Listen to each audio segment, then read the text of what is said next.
इस तरह के लाल बटन पर क्लिक करें, फिर घंटी दिखेगा उस पर क्लिक करें।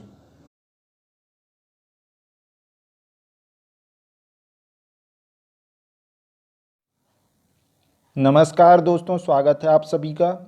और आज हम ज्वालामुखी के संबंध में पढ़ रहे हैं, जो कि सामान्य ज्ञान के अंतर्गत एक टॉपिक है। सामान्य ज्ञान में ज्वालामुखी से भी प्रश्न कभी कभी पूछा जाता है। तो यहाँ पे बहुत ही छोटा सा वीडियो है ये, यहाँ पे जो मुख्य पॉइंट है वही बताया जा रहा है। तो देख लीजिए वीडियो को, क्योंकि एक एक नंबर एक एक पॉइंट महत्वपूर्ण होता है। तो हमारा आज का टॉपिक जो है सामान्य अध्ययन के अंतर्गत वो है ज्वालामुखी। तो ज्वालामुखी होता क्या है? ज्वालामुखी जो है वो मुख्यतः धरातल पर प्राकृतिक छिद्र होता है अथवा दरार होता है, ठीक है, जिससे गैस, जल वाष्प, राख, शैलखंड आदि पृथ्वी के अंदरूनी भाग से ज्वालामुखी, जिसको ओल्केनिक पाइप अंग्रेजी में कहते हैं, द्वारा बाहर निकालते हैं। ठीक है।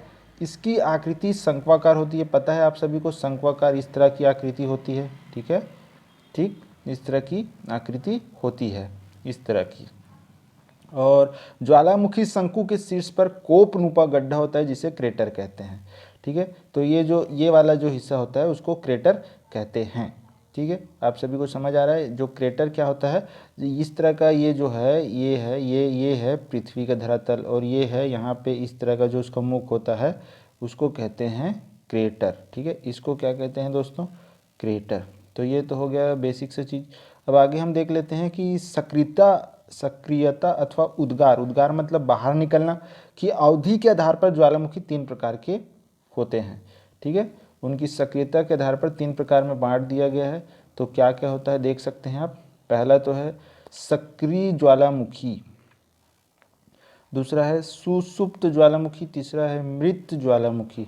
सक्रिय ज्वालामुखी के कुछ उदाहरण हैं इस्तांबुलो, जो कि लिपारी द्वीप में है, एक है एटना जो है सिसिली में, और एक है कोटोपेक्सी जो है इक्वाडोर में।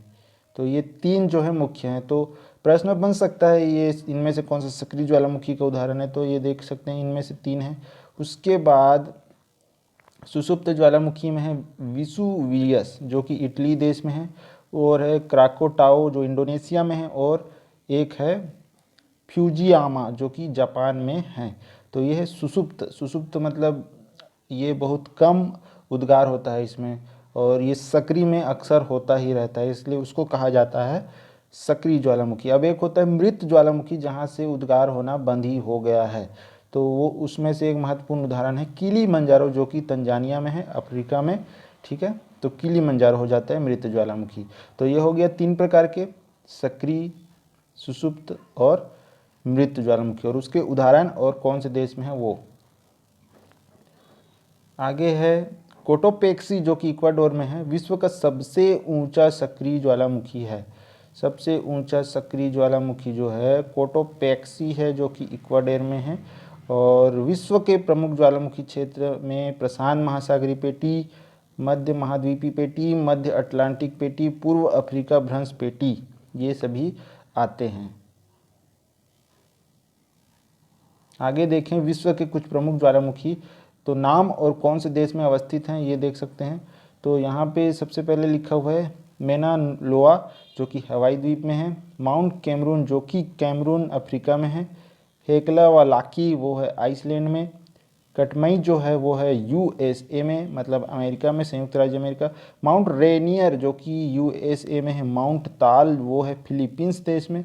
माउंट पिनाटुबो, वो भी फिलीपींस में है। कोह सुल्तान, वो है ईरान में। इसके अलावा और देखेंगे आगे तो कुछ और हैं, जैसे कि माउंट पोपा, वो है म्यांमार बर्मा देश में। और आजोस डेल सेलेडो, वो अर्जेंटीना और चिली में है। तो ये हो गया। ठीक है, तो ये है ज्वालामुखी के कुछ महत्वपूर्ण पॉइंट। वीडियो को लाइक कीजिए, शेयर कीजिए। लाल कलर का सब्सक्राइब बटन नहीं दबाया उसको दबाइए, फिर बेल आइकन दिखेगा उससे दबाइए। धन्यवाद, जय हिंद।